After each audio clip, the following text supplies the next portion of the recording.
कि आरजेडी का पूरा वोट भी मिल जाए प्रशांत किशोर को, तब भी दूसरे नंबर पर ही रहेंगे। पहले नंबर का खिलाड़ी बनने के लिए उनको बीजेपी के वोट बैंक में संधमारी करनी पड़ेगी, और फिलहाल रैंडम सर्वे में संधमारी करते हुए दिखाई दे रहे हैं।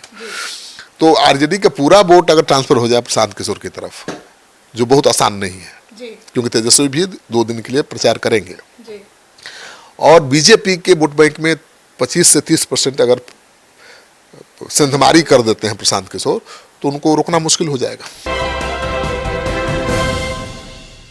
बांकीपुर उपचुनाव में साइलेंट स्ट्राइक, ना स्टार प्रचार ना बड़े रोड शो, इनसाइड स्टोरी जानिए इस डिबेट में। नमस्कार, आप देख रहे हैं सिटी पोस्ट लाइव, मैं हूं सृष्टि राज। बांकीपुर विधानसभा उपचुनाव में बड़ी रैलियों के बजाय सभी राजनीतिक दल बूथवार बढ़त बढ़ाने की रणनीति पर ध्यान केंद्रित कर रहे हैं। बीजेपी ने 40 स्टार प्रचारकों को सूची भले जारी कर दी थी, लेकिन अभी तक किसी को मैदान में नहीं उतारा है।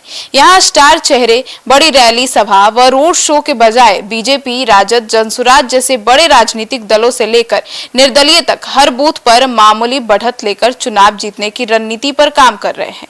अब आइए जानते हैं विस्तार में चीफ एडिटर श्रीकांत प्रत्युत्तर से। सर, बीजेपी ने 40 स्टार प्रचारकों की सूची तो जारी की थी, लेकिन अभी तक किसी को मैदान में नहीं उतारा। हाँ बिल्कुल, चुनाव में 7 दिन और बचे हैं जी। चुनाव प्रचार के लिए सिर्फ 5 दिन बचे हैं जी। इसके बावजूद बीजेपी और आरजेडी ने अपने बड़े नेताओं को मैदान में नहीं उतारा है, सच है जी। बीजेपी की लिस्ट तो जारी हो गई है 40 स्टार प्रचारकों की, लेकिन उनमें से कोई उतरा नहीं है। बड़ी सभाओं की जगह हर वार्ड में नेता कार्यकर्ता डोर टू डोर कैंपेन कर रहे हैं। बीजेपी न तो सभाएं कर रही है और ना ही अब तक मनोज तिवारी, पवन सिंह जैसे सुपरस्टार को मैदान में उतारा है। जीते हुए या हारे हुए जो भी वार्ड पार्षद हैं, उनकी मांग बहुत बढ़ गई है, क्योंकि स्थानीय नेता तो वही हैं, जनता के बीच वही रहते हैं। बड़े बड़े नेता खुद संपर्क कर उनसे अपने प्रत्याशी को बूथवार हर मतदाता के घरों तक पहुंचाने के लिए आग्रह कर रहे हैं जी। तो स्थानीय नेताओं, दबंगों की मांग बहुत बढ़ गई है हर दल में जी।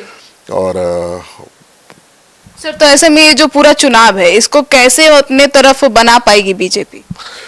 देखिए, ये तो बीजेपी की सिटी है, बीजेपी का गढ़ माना जाता है। आरजेडी सुस्त है, इसलिए लड़ाई सीधी हो गई है बीजेपी जनसुराज में। लेकिन मुझे लगता है कि आखिरी क्षण तक ऐसा रहेगा नहीं, त्रिकोणात्मक संघर्ष में लड़ाई बदल जाएगी, क्योंकि तेजस्वी भी 2 दिन के लिए जरूर उतरेंगे मैदान में। सभी पार्टियों के साथ साथ छोटे दल, निर्दलीय प्रत्याशी अपना चुनाव प्रचार बूथ जीतो चुनाव जीतो की रणनीति पर केंद्रित कर चुके हैं। कुल 422 बूथों में से कितने में भारी बढ़त, कितने में मामूली बढ़त मिल सकती है, इसी का गुणा हिसाब कर रहे हैं लोग। इसके आधार पर चुनाव प्रचार का समय भी तय किया जा रहा है। सभी दलों का मानना है कि बांकीपुर जैसे शहरी क्षेत्र में कोई एक लहर नहीं, बल्कि बूथ पर बढ़त ही हार जीत तय करती है। अधिक से अधिक बूथों पर 20 से 50 वोट की बढ़त बनाने के लिए बोरिंग रोड के अपार्टमेंट, कृष्णापुरी, बुद्धा कॉलोनी से लेकर मिठापुर, चिरैया टाल, सिपारा, जक्कनपुर, दरियापुर जैसे घनी आबादी वाले क्षेत्रों में नेता मतदाताओं तक व्यक्तिगत रूप से पहुंच रहे हैं। बीजेपी, आरजेडी और जनसुराज से लेकर छोटे दल, निर्दलीय प्रत्याशी तक मोहल्ला भ्रमण कर रहे हैं, पैदल मार्च निकाल रहे हैं और लोगों से 1 to 1 मिल रहे हैं, वोट मांग रहे हैं जी। सर, तो ऐसे में स्टार प्रचारकों को उतारा नहीं गया है, तो ऐसे में स्थानीय नेताओं की मांग बढ़ गई होगी? बढ़ेगी ही। अब तो बूथवार बढ़त बढ़ाने के लिए स्थानीय कार्यकर्ताओं और नेताओं की ही ज्यादा दरकार है, और बीजेपी बूथ अध्यक्ष और पन्ना प्रमुखों के नेटवर्क के जरिए मतदाताओं तक पहुंच रही है। आरजेडी प्रत्याशी के समर्थन में महागठबंधन के घटक दल अपने पारंपरिक संगठन स्थानीय कार्यकर्ताओं पर भरोसा कर रहे हैं। जनसुराज पार्टी पहली बार मतदान करने वाले युवाओं, शिक्षित शहरी मतदाताओं और वर्तमान सरकार से गुस्साए वर्ग से सीधा संवाद कर बढ़त बनाने की कोशिश कर रही है। तीनों दलों के सामने सबसे बड़ी चुनौती मतदान के दिन अपने समर्थकों को बड़ी संख्या में बूथ तक लाना है, क्योंकि इस बार मतदाता बहुत अधिक उत्साह नहीं दिखा रहे हैं, और इस सीट पर वोटिंग का परसेंटेज 41% से ज्यादा कभी रहा नहीं है। तो वोटिंग का परसेंटेज बढ़ाना सबके लिए बड़ी चुनौती है। और जनसुराज के सूत्रधार प्रशांत किशोर के मैदान में उतरने से काफी दिलचस्प दिख रही है लड़ाई। बिल्कुल, यहाँ तो लड़ाई हमेशा आरजेडी और बीजेपी के बीच होती रही है और ऐसा लगता है कि आरजेडी हमेशा चुनाव हारने के लिए ही खड़ी होती है। लेकिन इस बार प्रशांत किशोर मैदान में उतर गए हैं तो लड़ाई दिलचस्प हो गई है।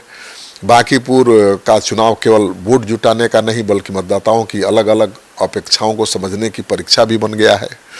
विधानसभा चुनाव का जो चुनावी भूगोल इतना अलग तरह का है कि एक ही रणनीति पूरे क्षेत्र में कारगर नहीं साबित होगी, ठीक है ना। हर क्षेत्र में अलग अलग रणनीति, हर क्षेत्र में अलग अलग नीति अपनानी पड़ रही है। बीजेपी, आरजेडी, जनसुराज पार्टी ने क्षेत्रवार अलग अलग चुनाव प्लान तैयार भी किया है। जिस दल ने हर इलाके की अलग नब्ज पहचान ली है उसके लिए जीत की राह आसान हो सकती है। तो boring road, Krishnapuri, Kidwaipuri, Buddha colony, Fraser road जैसे इलाकों में मतदाता ट्रैफिक जाम, पार्किंग की व्यवस्था, सड़क सुरक्षा, स्वच्छता और शहरी सुविधाओं की मांग जैसे मुद्दों पर अधिक ध्यान दे रहे हैं। यहाँ पढ़े लिखे और जागरूक मतदाताओं तक सीधे संवाद और भरोसेमंद संदेश पहुंचाना दलों की सबसे बड़ी चुनौती है।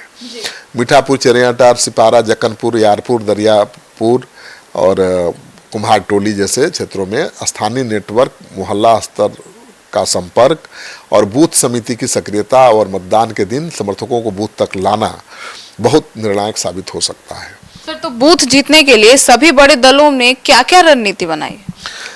सबने अपने अपने हिसाब से रणनीति बनाई है। बीजेपी ने बूथ अध्यक्ष और पन्ना प्रमुखों को खियनहार बनाकर अपार्टमेंट मध्यम वर्ग के मतदाताओं तक पहुंचकर उन्हें मतदान केंद्र तक लाने की जिम्मेवारी पर जोर दे रही है और पारंपरिक सामाजिक आधार को सक्रिय करने की कोशिश के तहत आरजेडी नेता घनी आबादी वाले मोहल्लों में घर घर जाकर संपर्क कर रहे हैं और स्थानीय कार्यकर्ताओं को बूथ का प्रबंधन का काम सौंप रहे हैं। युवा और पहली बार वोट डालने वालों पर जनसुराज का फोकस है। उन्हें मतदान केंद्र तक लाकर परिणाम बदलने की तैयारी की जा रही है। शिक्षित शहरी मतदाताओं से सीधा संवाद कर सत्ता पक्ष और प्रमुख विपक्ष की नीतियों के नुकसान बताकर कटघरे में खड़ा करने की कोशिश प्रशांत किशोर कर रहे हैं सरकार को और बूथवार नेटवर्क मजबूत करने पर भी सबसे अधिक जोर जनसुराज दे रहा है। तो जनसुराज और बीजेपी की भी सीधी लड़ाई का दिखना भी कम बात नहीं है, क्योंकि जनसुराज तो पहली बार, मतलब जनसुराज के सूत्रधार प्रशांत किशोर तो पहली बार चुनाव लड़ रहे हैं। हाँ, ये दिगर बात है कि पहला चुनाव ही वो बीजेपी के गढ़ में लड़ रहे हैं। तो पहले तो आरजेडी और बीजेपी के बीच ही लड़ाई होती थी, लेकिन आरजेडी का पीछे छूट जाना, जनसुराज का दूसरे नंबर पर पहुंच जाना भी बहुत बड़ी बात है।